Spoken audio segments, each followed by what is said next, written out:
Hey guys, welcome to this week's episode of Ute Dash. As always, I am Sammy Mora, and I am joined by the lovely Cole Bagley. Cole, how are you today? Doing pretty good.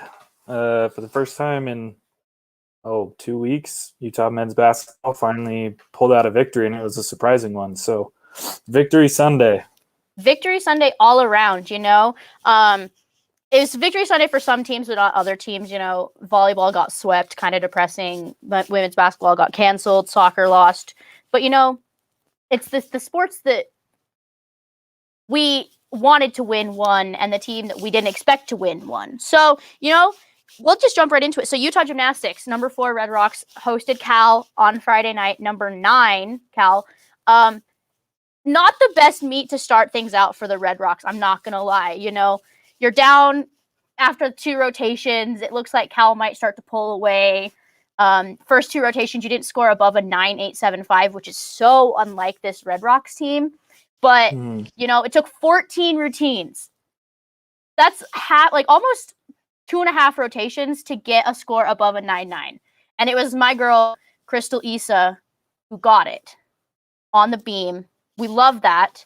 Abby followed right up with a 9.9. Adrian had an 9.875, but it's still a good score. And then Miley O'Keefe, the birthday girl, should have gotten a 10 on the beam. That beam routine was beautiful, but fantastic. Floor looked good. Jaden Rucker making a name for herself on the floor for Utah. I really enjoy watching her compete. Sydney Solosky, as always, 9.9. I was like, this is the meet. She's going to get a 10. I know it. And then she didn't. And I felt a little awkward, but it was a good time, But I think, honestly, my favorite moment of the night came when Alani Sabato did her exhibition on floor. So Cal had finished competing at this point, and the Cal girls all lined up along the other side, like 2 sides of the floor, and Utah lined up on the other 2 sides, and they just cheered her on. And that is what gymnastics is at its finest, is camaraderie and support and stuff like this. Like, it was a really fun moment. She killed it. I love her floor routine. I'm excited to see if she makes her way into the rotation. But overall, a really solid meet. Come from behind for the Red Rocks. I had a good time. So it was a little different than the UCLA meet the previous week. Oh, yeah. It was very different. Well, actually, UCLA was kind of the same way. UCLA was a meet, and it was kind of back and forth. Well, I'm just talking about in regards to, it sounded like there's a little bit more of sportsmanship going on between Cal and Utah as opposed to, that UCLA team. I'm not going to comment on that because my thoughts on how UCLA is with Utah Gymnastics. I'm not trying to start anything. I just think that they're rivals. Utah and UCLA are rivals. That's all I'm going to say about it. But yeah. And then Cole, what about last night? What happened last night? Talk to us about it. I mean, the best win of the season for men's basketball, surprising win. They upset the number 19 USC Trojans 71-61. Not only is it impressive to beat a top 25 team, technically a top 20 team, but to beat them by 10 points, not just one possession or something at the buzzer, but a double-digit spread. That's impressive. The second half was really the difference maker, as the first half really looked like typical Utah basketball. They were heavily outscored. Just didn't look. It looked like it was going to go like typical Utah basketball does, with most likely a blowout to a much better opponent. Just some comparisons. The first half, Utah was 10 for 27 from the field and 2 for 6 from 3-point range. And then the second half, I mean, I don't know if they had some of Mike's secret stuff in the locker room or what it was, but 17 for 29 from the floor, 7 for 9 from 3-point range. Most of those 3-pointers coming from Alfonso Plummer. Just surprising, and it's great that they won. It's fun that they won. They may have really hurt USC's top 25 ranking. As well as, I think USC will still probably make the tournament, the NCAA tournament, but who knows? Maybe Utah will play USC in the Pac-12 tournament and upset them, and end those dance dreams for the Trojans, which probably would be our greatest accomplishment this season. But we'll see. But just I don't know. It's as fun as it was to watch that game and to watch them win. It's also kind of frustrating, right? Because where has this team been all year? Exactly. It's just weird. I mean, you did have Jantunen back from his short little stint with the Finnish national team, which I think was a big difference maker. But it's frustrating, to see this team, especially. It wasn't even a full game. It was just the second half. The second half, yeah. That's the frustrating thing with Utah basketball is it's like, man, why can you guys play like this for 20 minutes? But majority of the other time, it doesn't look good. It looks more like the first half, most of the time. So yeah, I think Ian Martinez looked really good last night too. I watched the second half of the game, and kid's got some talent. I'm excited to see how he flourishes in this program. Yeah, he's got hops. I think he's got game. Yeah, I'd say that. Besides Timmy Allen, I'd say Ian Martinez, maybe Pela Larson are two of our most talented players. With some of the most potential. I really like Ian Martinez. I think over the last 2 games he's played really well. Even in the loss there to UCLA the other day, he had a great game.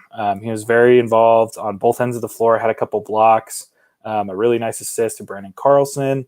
And I think his basketball IQ is really high. And that's one thing that I really like, no matter what sport it is, when you can just tell that a player's IQ is high, they're aware of what's going on around them. They're not just narrowly focused on just offense or just defense or just a certain part of offense. They kind of see the whole floor, the whole field. And I think Martinez might do that better than just about anybody on the team. So I'm excited to see what he can do moving forward. But Carlson also had a big game. I think he had some blocks, and it was a solid game for him as well, I think. Yeah, defensively, I'd say that he was good. Offensively, making an impact. He didn't score a lot of points, but some of the screens that he's able to set, and he's really developed a jump shot this season, which has helped to kind of stretch the floor a little bit.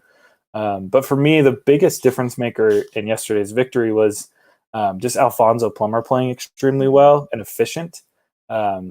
If he's rolling and his 3-ball is falling, the team usually finds itself winning games. That was obvious in the game against Colorado, and then obviously yesterday. To be honest, it's tough. I think a big difference maker, like I kind of said earlier, was Jantunen was back, and as much as it's not a good thing. I'm not saying it's positive. You hate to see it. Ryland Jones going down early with injury, but I think it impacted the game heavily. I mean, it gave Alfonso. He was no longer just coming off the bench. He played about 30 minutes. Mm-hmm. He stepped up big.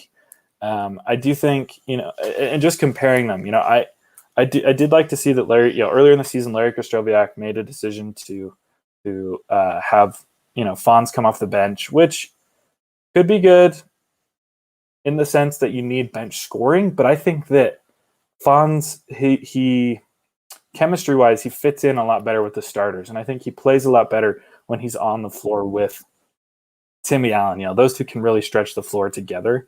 And so I think that's what made the big difference, especially in the second half, is Fonz and Allen were playing really well. Fonz, obviously, I think he had 19 points. He had 5 3-pointers. So I think the roster or the lineup change I'd like to see if Jones returns is maybe Jones coming off the bench. There is similarities where both of these guys are defensive liabilities. I just think Plummer brings a lot more to the offense. He can shoot, stretch the floor, like I talked about. He can drive. Ryland just doesn't bring so much to the table, in my opinion, or at least he hasn't this season. I think he's suffering a sophomore slump. It's been a hard season for everyone all around. And if he bounces back from this next year, sweet. If not, bring him as relief off the bench. I think that's the smartest idea that Larry can go with at this point. Yeah, and it'll be interesting to see what happens next year. I mean, eligibility's frozen, so you could see Plummer come back. I don't know if he's gunning for an NBA position. I don't know that he's necessarily at that level. It's kind of tough when you're the sixth man on a subpar college team to make it to the NBA. So I don't know, but just really quick, should we expect to see this type of play moving forward? The answer is no. Utah basketball is just so unpredictable and heavily lacks consistency. Would be nice to see this in the first round of the tournament, though. Maybe they could knock off one of the top seeds. That would be fantastic. That'd be fantastic. Even if they lost the next round, I think, I mean, you have to have some sort of realism. They're not going to win the Pac-12 tournament, but I think, they should bring all that they have. They're a scary team. If you have to face Utah or Arizona or Cal, one of those teams that are kind of in the middle, Utah's probably the team you'd least want to play because you don't know what you're going to get. You do not know what you're going to get. You could get a team that you blow out by 20 and you walk in the park, or you could get the team last night in the second half that upsets you and you're done. So That's all I have to say. Last thing we're going to talk about, or last comment before we jump to our next topic. 2 games left, Oregon State, Arizona State. What do you think the record is between those 2 games? Realistically. 1-1, but I could see 0-2. Same. Especially looking how Arizona State played last night. Well, and Oregon State blew Utah out earlier, like a week ago. So yeah. So Carson Young in the chat said, do we have thoughts on the guy Holiday getting let go of? That's actually kind of into our next topic, but we're not going to address the situation with Guy Holiday since we have not got confirmation from the athletic department. But if it does happen, we will share our thoughts for sure. And I think Cole agrees with me on that. Yeah, there's no official statement yet. I hate to make comments about it that wind up coming back as it's not true. So look for us to address that in 2 weeks when we're back. 2 weeks when we're back, if it's true. If it's true. If it's not true, then we will probably still not address it because that is. But Samson Nakua in the transfer portal, another blow to the Utah wide receiving room. So that leaves us with Enos, Dixon, Covey, Money Parks, Vele, Sammy, Makai Cope. Samson's career at Utah, 45 career games, 8 starts, 82 receptions for over 1,000 yards and 11 touchdowns. The second Utah wide receiver to enter the portal, with BT doing the same thing a few weeks ago and landing at Arizona State. Here's the thing. I could see these guys having issues on staying with Utah if Jake Bentley was still the quarterback, because I think last year was very much a eye-opening experience that said, hey, Bentley doesn't like to throw the ball to wide receivers that much. He felt more comfortable throwing it to Keithy and Covey. That was basically it. And then running backs out of the backfield. But since Bentley's not here this year, I don't see why everyone's dipping at this point. If it is coaching, then we'll address it later. But, these are college kids. They're going to do what they want. They're going to do what they think is best for themselves. And, some of these guys want to play at the next level. And if they're not getting the reps that they need and the reps that they want, they're going to go and try and make those reps happen somewhere else. Is losing Samson a blow to the program? I would say yes, it is, because he was a good receiver for Utah. And it is kind of the same situation that I talked about when BT put his name in the portal 2 weeks ago when we had our last show. Is it sucks and it's terrible. And I'll talk about it on the next topic. I'm not going to completely start sounding the alarms now and start saying, oh God, Utah's doomed. Like, I'm not going to. You still have a good wide receiving core. And the thing is I think that this is showing me, at least, is there was always a lot of rumors that when Solo Enos was going to transfer. Like, wait, when is he going to transfer? Because Solo's not happy. I've heard Solo's not happy. He's going to leave. Solo's weathering out the storm. Now he is one of the guys that there's only 3 guys who have experience in this wide receiving room now. It's Enos, Dixon, and Covey. Enos is going to have a shot to be a big playmaker this year, and I think he's seeing that. And I think this proves, yet again, like, if you stay consistent and you stay determined and you stay locked into a program, your day will come and you will get a shot to make an impact on a team. And I think Enos is gonna reap these benefits next year in the fall, and we'll start seeing it in the spring. Yeah, I mean, Sammy, it's difficult when you lose guys like Thompson and Nakua. Obviously talented, obviously have worked. They worked well in the system, but it's like you said, we still have Enos and Dixon and Covey and Parks and Bagley, Otule, Cope. Like we still have, and not even to mention our tight ends. There's so much talent that still remains on this team. So simply put, we're dealing with a double-edged sword here, of having too much wide receiver talent. There's too many guys out on the field that could be the number 1, 2, or 3 options. So that puts guys in a position, like you said, to question their role, to decide to leave. If you don't see yourself being a top target and you have aspirations of making the NFL, I can understand to a certain level wanting to leave. I don't know that Nakua necessarily possesses the talent to go to the NFL, but I can understand being in a position where, you look at all the weapons, the new guys coming in, some of the consistent guys, especially with the season that Covey had. And, it's difficult to look at that and say, I'm a senior. This could be it for me with football, or this could be my last opportunity to make it to attract some NFL scouts. I just don't see myself doing that. And so, maybe they feel if they go somewhere else, they will be, especially with like Brian, with Thompson, I think he's the number 1 or number 2 wide receiver at Arizona State. And, I wouldn't be surprised if Nakua ends up at Utah State or, maybe BYU or something like that, and could immediately be the number 1 or number 2 wide receiver at either of those programs. So I think that's kind of what it comes down to. And that's a problem that I'm totally fine having. I'd rather have too much talent with guys, maybe on the lower spectrum of the scale as far as talent going, deciding to go elsewhere than not having enough talent at all. And I understand why people make the argument, like, this is why Utah will never be able to land a 4-star wide receiver or something like that, is because they never last. Like, I think you got to realize, like, I think fans need to still, like, understand that Utah is still known for being a smash mouth running team. That's what Utah's known for as of right now. So of course, like, we're not going to get the biggest and best wide receivers in the country because we're known for that. And, like, yes, we have started to move away from that a little bit, especially we started seeing it last year with mainly with Lisk, when Lisk was in that one game versus Washington State, is that Utah is going to, like, Utah can throw the ball and they can throw it downfield.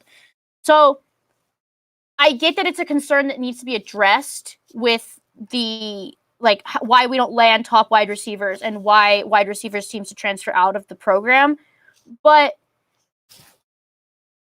I don't think it's something that we need to, like, start sounding the alarms on, No. Having, like, in my opinion, personally, I would rather have wide receivers that we can develop and get to the level that we want them to be at, and who are determined to be a part of the program, like Solo. Solo is riding this out, and he's probably going to be one of the top 2 guys on this team next year. Look what we did with Covey. Yeah. Look what you do. Yeah. I would rather us have people, like, guys in the wide receiving room that we can develop and who will want to stay, rather than guys who are upset that they're not getting 1s and 2s reps and they're like a top 25, top 40 recruit, and then them dipping after 2 or 3 years. Right. Well, and to go back off what you were talking about earlier, it's like programs have the certain styles of play, and obviously Utah's offensive style recently, and I think what Coach Witt likes, is the running game. I mean, look at how many quality running backs have come out of the program and gone to the NFL over the last 10 years. Yeah. You have a lot. There's a lot. And they're guys that came into the program with potential, but I think our program has turned them into elite running backs. So that's just kind of our style. Whereas I mean, what? How many quarterbacks has Utah put into the NFL over the last 10 years? Huntley and Smith. And That's it. Brian Johnson had a brief stint in the NFL, but it wasn't like. Well, and Smith was 15 years ago. Mm-hmm. So it's like our running game is our style of play. So you cannot expect to get the top wide receivers in the country when that's just not our style. It's not our style, and you need to be okay with that because we're still a great team. And the thing is Utah is changing their quarterback culture too. Mm-hmm. We're getting different style of quarterbacks. We're getting highly touted quarterbacks too. So we're getting these good quarterbacks into the program, and I think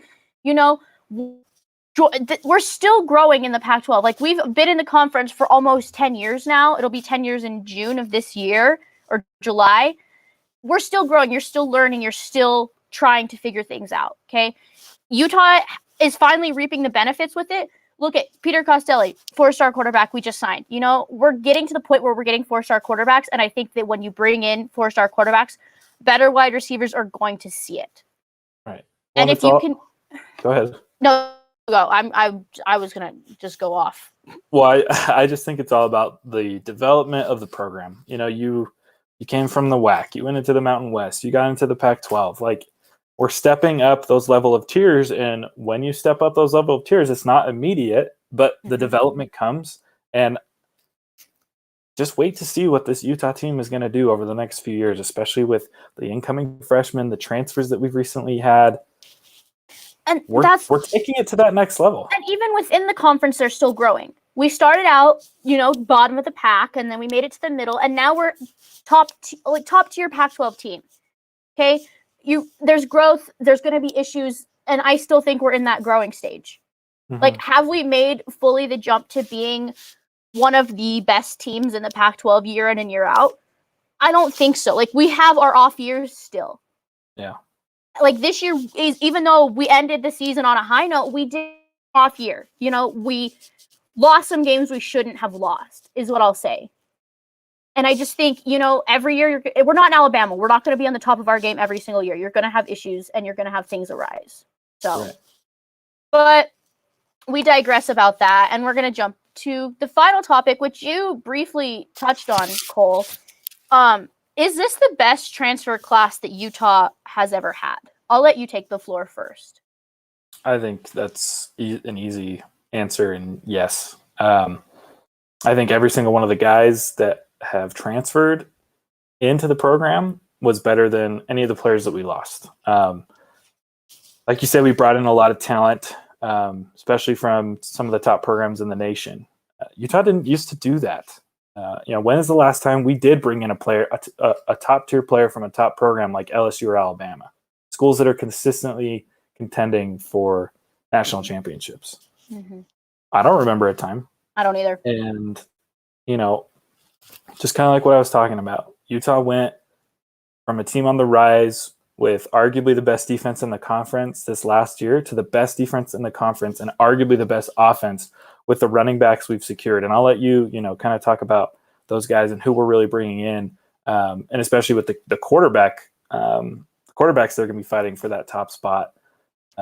This was easily the best transfer portal I think we've ever had, and it's setting Utah up for what I believe is going to, could be their first conference championship. I think the guys that have come in through the transfer portal and are being added to last year's team could potentially give Utah their best chance that they've ever had since joining the Pac-12 to win it all. And I think it also helps that no one left. Like, no one graduated. Like, right. Devin Lloyd's coming back, Nick Ford's coming back, Brant Keithy's coming back. I think it's huge. But five transfers this cycle. Charlie Brewer, JQJ, TJ Pledger, Chris Curry, and Thursday night, we ended Brandon Cajo of Alabama. He was a 4-star linebacker out of high school. Originally committed to BYU, then went to Washington, I think, got out of his NLI at Washington, and then ended up at Bama. And now he's here. We were in his top 5 when he was originally being recruited. So that's like, it's not like this is like a JQJ or a Pledger or a Curry situation where we weren't originally recruiting them, but then we saw them in the portal and we grabbed them. Right. So out of those 5 guys we have landed, 4 of them were 4-star recruits in high school. That's really good. I love that. I love that we're seeing this. And I think the biggest thing that this shows us, people are taking notice about Utah now. When you have back-to-back seasons where you are making, I'm discounting this season, like, because this season was weird. You have back-to-back seasons where you make it to the Pac-12 championship. People are going to take note. People are going to see Utah. They're going to be like, oh, what is this Utah team doing? What kind of football do they play? Because if you're competing against Oregon and Washington for a Pac-12 championship, you know you're probably pretty good. It helps Utah. And also it helps Utah's fantastic at putting guys in the NFL. Like, huge. If you are known for putting kids in the NFL on the defensive side of the ball and you're a defensive player, you might want to look into Utah. You might want to just take a look. Just experience Utah and see what it's going to be like. With the news of Nakua leaving, I wouldn't be surprised at this point if they try and grab a wide receiver out of the portal. Okay? Before the show, I was looking at the 24/7 transfer portal online. There's some pretty good options still available in that transfer portal at the wide receiver position. There's a couple from Washington State. There's one from Oregon. So there's guys that I think Utah could possibly swoop in and see. You know, Utah's showing right now that they're going to be able to build a team with players from the transfer portal. The fact that we have Charlie Brewer, who finished his career at Baylor as one of the best quarterbacks in school history, should kind of say how Utah's selling the program. Yeah. But hence, it's the best. This is the best. Yeah, no, and I stand by just kind of what I said earlier. I really think that the team that's returning from last year, even though it was weird, I just think there's so much promise. It was obviously a weird year with COVID. There wasn't a spring training. There really wasn't that much of a fall camp. And the quarterback position just was a mess because of the injury and then just with the inconsistencies of Bentley. But they still finished the season with an above 500 record and won 3 straight. Mm-hmm. And the defense seemed to really get their act together. Yeah. And I think a lot of the guys, like Devin Lloyd and Brant Keithy and those guys that probably could have put their names into the draft and left, especially Devin Lloyd, I think that they're staying because they see the opportunity that Utah is presenting itself. They see the opportunity to potentially be the first ever team at Utah to win a Pac. Yeah, exactly. And I really think that the transfers that they got are just going to be fantastic, and they're fitting, right? I mean, like we were talking about earlier, Utah is great at producing running back talent for being a smaller market school. They're not an Alabama. They're not an LSU. We technically, I think we're leveling up. We're getting there, but we're still considered one of the smaller level. We're like a mid-tier P5 team. Right, but we're producing talent, and we're producing it at the running back position. So we snagged 2 great running backs, and then as well with that addition from Alabama the other night, we put together a great draft class just last year for the NFL from our defense. And here's the thing. I can understand why people were a little bit like, why did Utah grab another linebacker?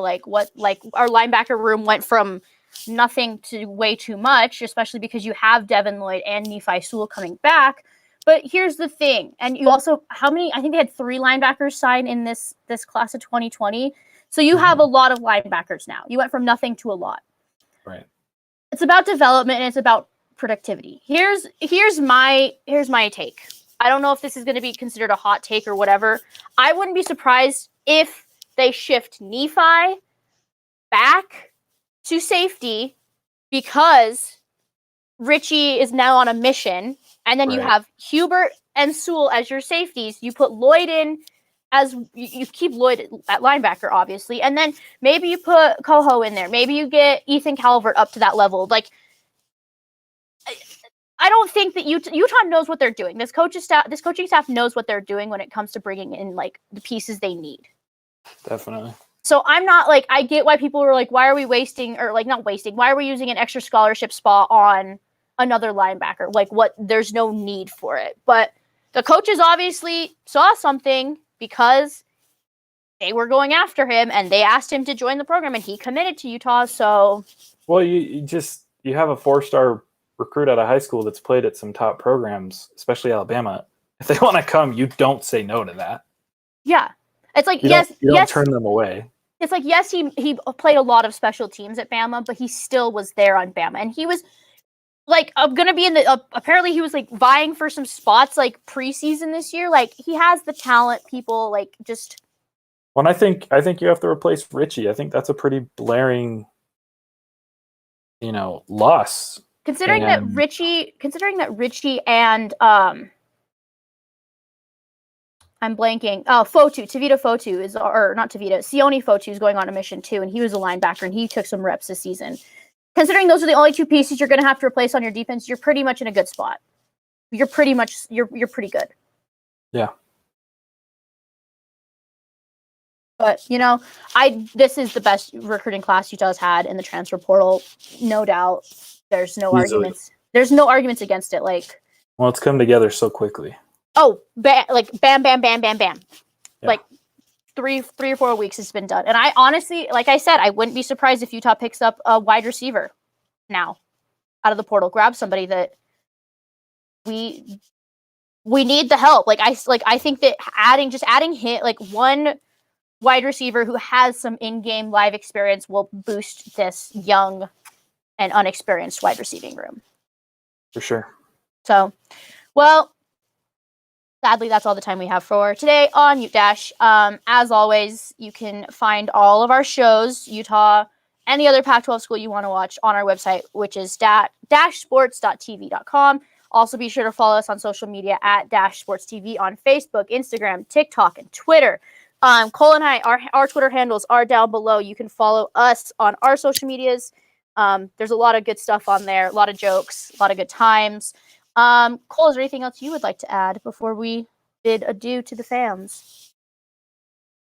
I'm excited. Spring football. Yeah, spring football's coming up. Let's go. I'm excited. It's going to be fun. So, Cole, what do we do, as always, when we get ready to dip out? Go Utes, guys. Go Utes.